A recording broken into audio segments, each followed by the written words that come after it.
I didn't argue with him when it mattered. I waited until everyone else was watching.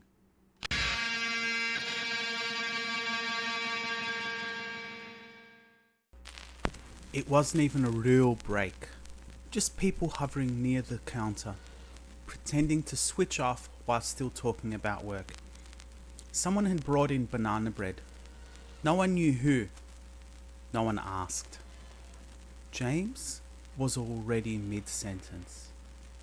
I mean, Snowman is one of those bands. They never put a foot wrong. He said it like it was a conclusion, like the discussion had already happened somewhere else. A couple of nods. Nora laughed. Quick, automatic. That was enough.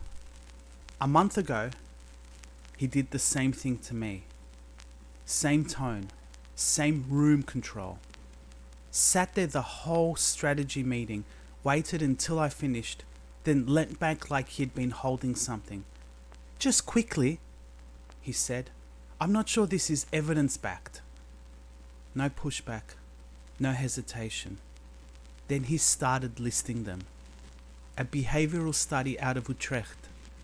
A longitudinal paper from something called the Jensen Institute.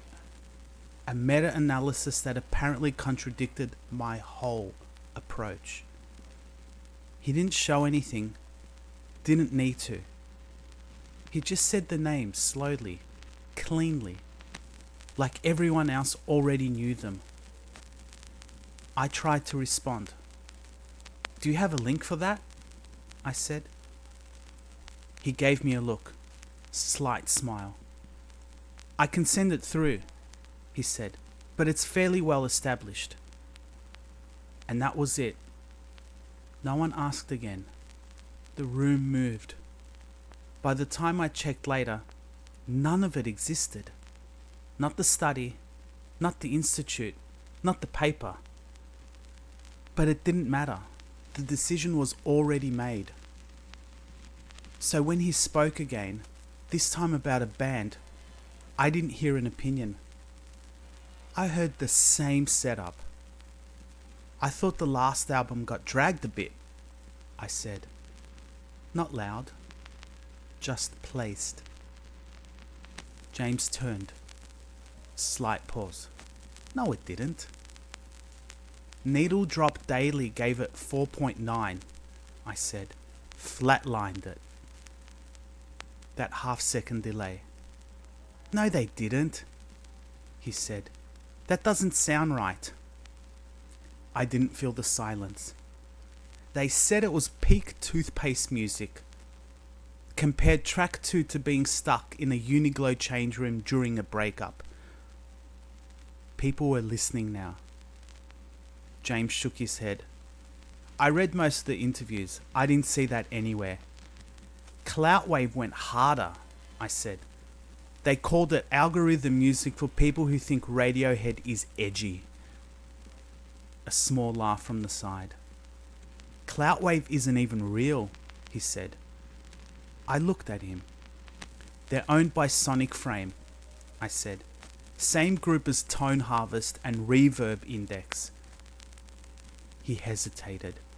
Just enough. Okay, well, I didn't see anything major, he said. Maybe mixed reviews, but... Post-Genre Digest had a piece, I said. Called it as genreless as a beige hoodie. Said the whole thing felt like standing in line. They said that the whole thing felt like standing in line for overpriced bread. No one touched the food. James blinked. Never heard of them. They're smaller, I said, but they covered the rollout properly. Tone Harvest had a thread on the second half. Emotionally vacant soundscapes dressed in borrowed nostalgia. That was the one. Because it sounded like something you wouldn't question in a room like that. James opened his mouth. Yeah, I mean... He started, then stopped. I didn't see any of that. No one helped him. He shifted slightly. looked towards Nora. "Did you?" he asked. Nora hesitated, half smiled. "I haven't really read into it that much." "Not a defense, just distance." James nodded. Small reset. "Okay, well, I still think overall it was received pretty well," he said, "like, broadly speaking." He tried to flatten it, generalize it. I didn't interrupt. I said. That was all. He gave a quick nod. "Yeah." Another pause. He glanced around the room again, just briefly this time. No one jumped in. No one backed him. The moment had already shifted. "All right," he said. Not to me. Not to anyone. Just out loud. He picked up his coffee, like that had been the reason he was there the whole time. Turned and left. No correction, no follow-up, no attempt to reopen it later. Just a quiet decision to not be in that spot anymore. Same structure, same delivery.